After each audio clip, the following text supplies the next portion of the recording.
Құнанбайдың қара сөздері 22 сөзі. Дәл осы күнде қазақтың ішінде кімді жақсы көріп, кімді қадірлеймін деп ойладым. Байды қадірлейін десең, бай жоқ. Бай болса өз басының, өз малының еркі өзінде болмас па еді? Ешбір байдың өз малының еркі өзінде жоқ. Кей бай өзі біреумен күш таластырамын деп жүз кісіге қорғалау ықтығынан жалынып, малын үлестіріп жүр. Ойлайды, жалынды бердім деп ақымақтығынан. Жоқ, өзі жалынып беріп жүр. Қайырды емес, мырзалықты емес, өз елімен, өз жерімен ойрандасып, ойсыздарға қойнын ашып, малын шашып жүр. Кей байлар елдегі құттылар, сүттілер берекелесе алмаған соң, кеселді қулар көбейіп кетіп, көп қорқытып іздеген нәрсесі жоқ. Еріксіз кім болса соған жеміт болып жүр.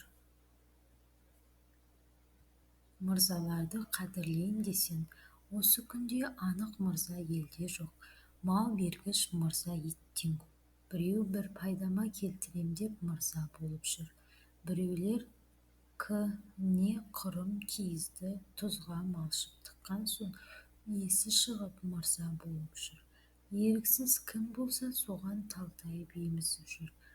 Болыс пен биді құрметтейін десең, Құдайдың өзі берген болыстық пен билік елде жоқ. Сатып алған, жалынып, бас ұрып алған болыстық пенен биліктің ешбір қасиеті жоқ. Мықтыны құрметтейін десең, жаманшылыққа елдің бәрі мықты, жақсылыққа мықты кісі елде жоқ. Есті кісіні тауып құрметтейін десең, әділет, ұят, нысапқа есті кісі елде жоқ. Қулық, сұмдық, арамдық амалға елдің бәрі де есті. Ғаріп, қасар, бишараны құрметтейін десең, жатқан түйеге міне алмаса да, ол момындыққа есеп емес. Егер мінерлік жайы болса, бірдемені ептеп ілерлік те жайы бар. Енді қалды қу мен сұм, олар өзі де қуартпай, суалтпай тыныштық көрер емес.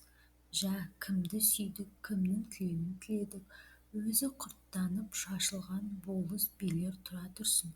Енді әлбәттә амал жоқ, момындығынан ырыс баққан дау бақпас деген мақалмен боламын деп, бергенінен жаға алмай, жарымын беріп, жарымын тыныштығымен баға алмай, ұры, залым, қуларға жеміт болып жүрген шын момын байларды аямасаң, һәм соның тілеуін тілемесең болмайды, сонан басқаны таба